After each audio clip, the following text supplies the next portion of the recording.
ಇದು ಬೀದರ್ನಲ್ಲಿರ್ತಕ್ಕಂತಹ ಸಿಖ್ಖರ ಪವಿತ್ರವಾದ ಸ್ಥಳ.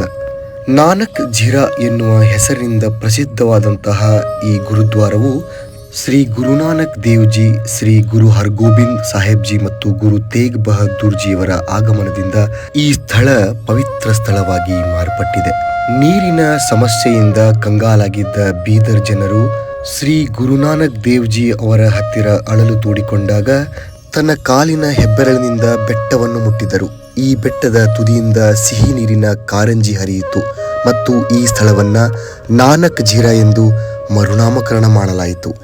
ವಿಶೇಷವಾಗಿ ಗುರುನಾನಕರ ಜಯಂತಿ ಸಮಯದಲ್ಲಿ ಅನೇಕ ಭಕ್ತರು ನಾನಕ್ ಝೀರಾ ಬೀದರ್ ಗುರುದ್ವಾರಕ್ಕೆ ಆಗಮಿಸುತ್ತಾರೆ.